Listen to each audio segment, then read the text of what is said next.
I'm Jessica Brookshire, and I'm going to tell you everything that you don't know about cyberbullying. Cyberbullying is the intentional use of any form of technology to tease, call names, make fun of, spread rumors about, threaten, intimidate, or bully another person. Cyberbullying is a very real threat to children of all ages. This type of intimidation or harassment is common on social networking sites as well as in cell phones and texting. It's important to educate yourself and your child about the dangers of technology, especially as it pertains to bullying. Cyberbullying accounts for the majority of conflicts and fights that I see in schools that I visit. Many children go home to express their feelings on a computer screen and come to school to settle the issue. If your child is experiencing a large number of fights, conflicts, or arguments at school among their classmates or between friends, chances are some of it is happening on the internet. Many children take to Facebook, MySpace, email, and even Twitter to express their feelings against or about a classmate, and then they come to school to settle the conflict. A lot of the conflicts that I've seen in schools stem directly from cyberbullying. The problem with cyberbullying is that oftentimes it's anonymous. Many students use blogging websites and other social networking sites of an anonymous nature to post horrendous things about their classmates. I've met students who have had entire websites made about them, where other students can log in with anonymous names and post their opinions. The problem is that in this case, the victim doesn't know who's bullying them. It's a blind fear. They have a faceless monster that they don't know who they're facing at school, and they're not sure if it's a friend, a classmate, or if it's someone they don't even know. Another problem with cyber safety that many parents are unaware of is exactly what your children are doing on the internet. Do you know what social networking sites your child's a member of? Do you know their passwords? Do you know who they're friends with? As a parent, it's very important that you understand that you're the parent and they're the child. I understand that you have a fear of breaching their privacy, but when it comes to privacy and safety, this is a matter of protection, not a violation of privacy. If your child is under the age of 13, they are not allowed to have a social networking profile of any sort. This means Twitter, MySpace, Facebook, or any other type of social networking site. The Children's Online Privacy Protection Act dictates that children be 13 years of age or older in order to participate in social networking sites. This is for the protection of your child. This is not to restrict their use of the internet, it's to protect them from the dangers of the internet. As a parent, it's your job to respect this law and make sure that your children are obeying it. If your child is between the ages of 13 and 16, it's my recommendation that your child not have their password to their profiles. You as a parent should have the password and login information. This means that your child needs to come to you and say, "May I please get on the internet? May I please get on Facebook?" As a parent, this gives you the benefit of not only controlling who your child's interacting with and knowing exactly what's going on their profile, it also gives you the benefit of controlling the amount of time that they spend on the internet. Your children need to have a break from the computer. They don't need 6 or 7 hours a day of social networking, especially if they are being cyberbullied. You need to give your child the break from all of the drama and all of the socializing that happens on these sites. So you keep the password, they do not. This also works as a deterrent method. Your children are less likely to do things that they know are dangerous or inappropriate on the internet if they know that you're watching. It's important for you to have the password. If your child is between the ages of 16 and 18, it's my recommendation that you share passwords. Many of the parents of children who have lost their lives due to bullying or experienced other tragedies because of bullying, their parents tell me, "I had no idea. I didn't know. How was I supposed to know my child was hurting so bad?" And after the passing of their child, when they logged into the Facebook, there it is. Your children are very open on the internet. This generation of child is very emotionally forward. They'll say just about anything on their social networking sites. They'll say just about anything on their profiles and in their messages, and they're very open with people who they may not even know. It's important for you to monitor what's going on the internet. As a parent, the worst thing I can possibly hear you say is, "I'm not a Facebook parent." If your child's on Facebook, welcome to Facebook. You now are a Facebook parent. Get a profile, educate yourself, go through and read the privacy rules, go through and read Facebook's policies on bullying, go through and look at what your privacy settings can be and how you can enhance those for your child. Something that most parents also don't know that children are doing is friending people that they don't know on the internet. When I go to a school, I find that about 80% of students in a group will raise their hand and tell me that they have friended, accepted a friend request, or sent a friend request to a person that they do not know or have not met in person. There are so many dangers behind this. First of all, you have no idea who's on the other end of that screen. You don't know if your child's talking to another child. Are they talking to an adult? Are they talking to a good person? Are they talking to a child predator? Are they talking to a criminal? Are they talking to someone who's undercover looking for child predators? You have no way of knowing, and neither does your child. It's so important that you educate your child and let them know that they should never, ever accept a friend request from or send a friend request to someone that they have not met in person.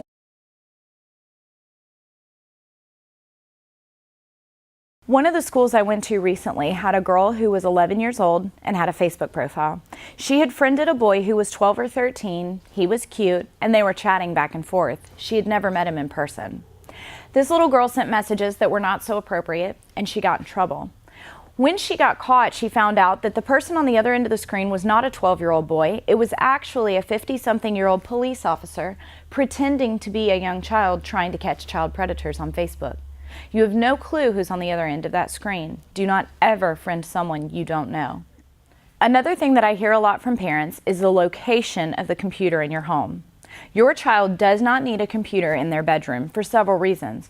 First of all, when your child goes to their bedroom, they need to go there to go to bed, to go to sleep, and to rest. It's unhealthy for your child to have any sort of technology in their bedroom, be it a computer or a TV. You know that when you tell your child at 9 o'clock at night to turn off the computer, they're definitely going to turn it off. What you don't know is, are they going to turn it back on? Are they going to get out of bed to get back on Facebook, to go back to their games they're playing, to get back on their email? The problems that I see in schools are that I visit a school where kids look tired. They look sick. They look like they haven't slept in weeks. And it's because they're spending all hours of the night on the internet. And if they're being bullied, they're spending all hours of the night on the internet dealing with the emotional trauma of being bullied. Another reason it's important to keep the computer out of your child's room is for safety purposes. Let's say you're sitting at home at about 8:30 on a Friday night. You've wound down from dinner, you're watching the news and getting ready to go to bed, and someone knocks at the door. You go to the front door, and there's a man standing there in his 50s or 60s, and he says, "Hi, my name's Frank. How are you? Is Sarah home?" And your 12-year-old daughter's in her bedroom. What are you going to say to him? Are you going to allow him into your home? Of course not. You're going to ask him, "Who are you? Why are you here? What do you want with my daughter? How do you know my daughter?" What if he says, "Well, my name's Frank and I just want to go upstairs and talk to her. I just want to sit in Sarah's room and close the door and talk to her. I just want to chat with her." Are you going to let Frank into Sarah's room? Absolutely not. But if Sarah has a computer in her room with internet access, then Frank is already there. Child predators do not hang out in neighborhoods anymore. When I was young, the worst thing we had to worry about was bad people in cars and neighborhoods trying to kidnap children.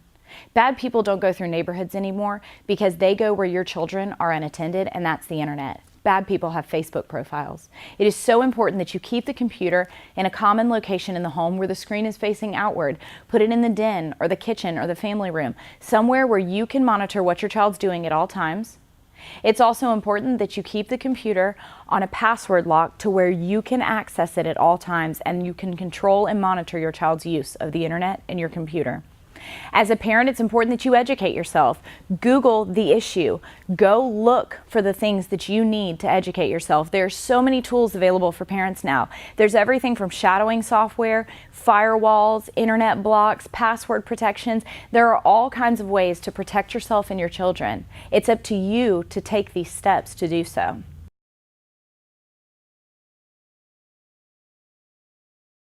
Another issue of technology safety comes in the use of cell phones.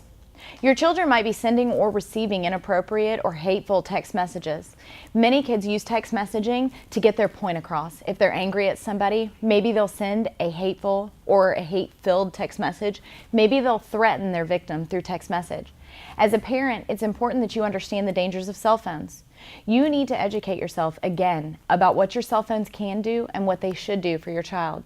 If your child is under the age of 16, they have no use for a smartphone. Your child does not need an iPhone. They don't need a Droid. They are not old enough to understand or handle the responsibility or the consequences of that much power at the tip of their fingers. If you must give your child a smartphone, or you really feel the need that they deserve a smartphone, then disable the internet. Disable the App Store so that only you can control the apps that they download. so that you can control the people that they're talking to. You also should call your phone company. Ask them, what parental controls do you have available? How can you help me protect my child? There are parental controls out there, but it's up to you to find out how those benefit you and which ones are appropriate for you and your children. Cell phones are not only used for hateful messaging and for threatening messages and for cyberbullying. Students are also using cell phones in ways that many adults find unbelievable.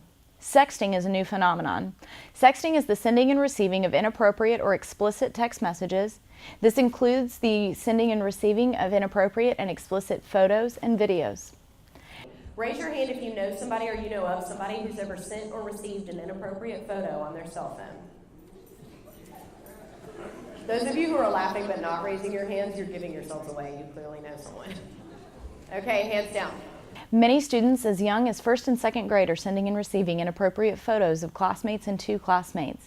Now, we don't want to believe that this could happen to our child. You don't want to believe that your child could or would ever do this, but it's very possible and it's very real. And as a parent, you need to understand children do not need picture messaging enabled on their cell phones. I understand that kids want cameras. I understand that you want to give them a camera phone in order to cut down maybe on the cost of purchasing a digital camera in addition to a cell phone. If that's the case, you need to disable picture messaging because of the abuse of picture messaging by teens. When it comes to sexting, many kids think that they're safe because the pictures are deleted or because the other person promises that they'll keep it to themselves. The sending and receiving of inappropriate photos, I know that it's both boys and girls that are doing it. So let's say that you take a picture of yourself and send it to someone and then you delete it and you don't tell your friends you sent it and then they look at it and they delete it and they don't tell their friends they got it. It's all between the two of you and the picture's gone. And even if anybody finds out, it's your word against theirs, so it's not a big deal. It has been proven, this is not maybe, this is not one time, this has been proven that from the moment you hit send of an inappropriate photo of yourself, within 48 hours, that picture is intercepted and it is being sold in a third world country as child pornography. Within a week and a half to 2 weeks, your picture will be on the internet for sale worldwide. If you have sent a picture, there is a very good chance that your picture is already on the internet somewhere. The majority of child pornography available for sale on the internet is made by you guys. You're fueling a larger problem in the world than what happens in the four walls of the school, and you need to be very careful. Aside from the danger of the person forwarding it on, showing other people, or sharing it with those who don't need to see it, there's another very real danger out there. From the moment a child hits send of an inappropriate photo of themselves, within 48 hours that picture is intercepted and it is being sold in a third world country as child pornography. That picture can also reach the internet in a rapid amount of time and be distributed worldwide for sale. There could be pictures of your child on the internet if you don't take steps to protect them. Your child doesn't understand how fast technology moves or how widespread it can be and as quickly as it can get there. You as a parent have to take the measures to protect your child from the things that they don't understand. If you think that I'm joking about this, or you think I'm making this up to scare you, or you think that this won't happen to you, you can go with me to North Alabama, to the high school I went to in a smaller town than this, where a girl sent a picture to her boyfriend. He deleted it, did not show anybody, and 3.5 weeks later, the FBI was at her front door with the picture in their hand. They had confiscated it from a child pornography sting on the West Coast. The people they took it from had bought it from a company in Thailand, and they had bought it off of a hacker in another part of the world. Her picture went around the world and back in 3.5 weeks, and now the FBI is dealing with the fact that they have no idea where else the picture is. Once it's on the internet, you can't get it back. It's gone. Sexting is not only dangerous for the purpose of child pornography, sexting is also very dangerous when it comes to the charges associated with it. If your child takes a photo of themselves and sends it to someone else, that could be considered production and distribution of child pornography. In some states, child pornography laws carry a mandatory prison sentence, and in some states, child pornography violations can actually have your child put on the National Sex Offender Registry. If your child receives a photo from somebody and decides to forward it on, it's 1 count per photo per person you sent it to of distribution of child pornography.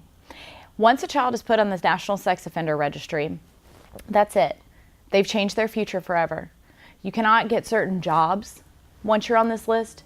You can't work as a teacher. You can't work in a school. You can't live or work anywhere near where kids might go. And for the rest of your life, when you find a job that will hire you and they do a background check, it's going to come up: possession and distribution of child pornography. As adults, we know how incredibly serious those charges are, but kids just don't realize the gravity of them. It's not fair that that's the way the laws are written, but unfortunately, our legal system can't keep up with the rapid pace of changing technology and its dangers. It's unfortunate that the laws are written that way, but our legal system simply can't keep up with the ever-changing and ever-evolving dangers of technology. Because of this, as parents, we need to protect our children, and we need to make sure that we educate our children about the dangers of sexting, not only for their personal safety, but also for the safety of their futures. It's not worth all of this just for one message.